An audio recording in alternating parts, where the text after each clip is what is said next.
కడప జిల్లాలో Pulivendula TDP incharge మాజీ MLC BTech Ravi గన్మెన్ల తొలగింపుపై ఆగ్రహం వ్యక్తం చేశారు. తన సెక్యూరిటీ తొలగించి ఎన్నికల్లో పోటీ చేయకుండా అంతమొందించడానికి జగన్ ప్లాన్ చేస్తున్నారని బీటెక్ రవి ఆరోపిస్తున్నారు.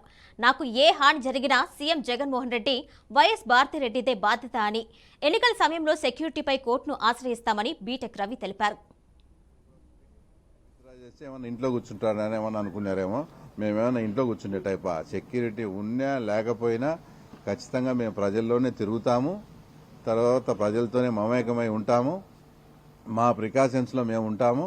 కాబట్టి మీరు దానిలను కూడా ఇప్పుడు వస్తుంటే ఇప్పుడు మాకు సెక్యూరిటీ తీసేసినారు. ఆ తర్వాత మన కేసులో ఒల్లూరు స్టేషన్లో ప్రతి ఆదివారం పోయి సంతకం పెట్టాలి. అది స్పష్టంగా అందరికీ అంటే ముందే డిక్లేర్డ్ ప్రోగ్రామ్. ఖచ్చితంగా వాళ్ళ దగ్గర ఏదో ప్లానింగ్ ఉంది, మమ్మల్ని ఏదో చేయాలని. కాబట్టి ఇదే సుమోటోగా తీసుకొని హైకోర్టు కూడా మేము అప్లై చేస్తున్నాం. మాకు ఏది జరిగినా కూడా జగన్మోహన్ రెడ్డి, భారతిరెడ్డి, అవినాష్ రెడ్డిదే 100% బాధ్యత.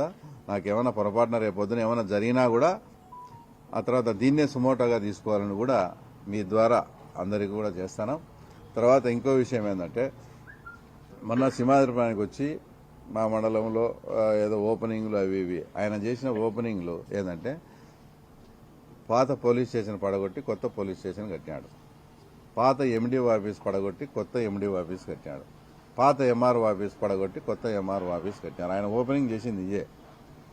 ఏదన్నా కానీ పైడిపాలెంలో నీళ్లున్నాయి, గండికోటలో నీళ్లున్నాయి, దాని ఫీల్డ్ ఛానల్స్ లేవు, ఇంకోటి లేవు. ఏదన్నా పులివెందుల కాన్స్టిట్యున్సీకి 1 ఎకరాకి ఏదన్నా అదనంగా నీళ్లు ఇచ్చి దాని శంకుస్థాపన దానికి వచ్చాడంటే దానికి ఏదన్నా అర్థం ఉంది. ఆ ఉండే బిల్డింగ్లను పడగొట్టడం ఎవరు చెప్పి మళ్ళా దానికి 4-5 కోట్లు ఖర్చు పెట్టడం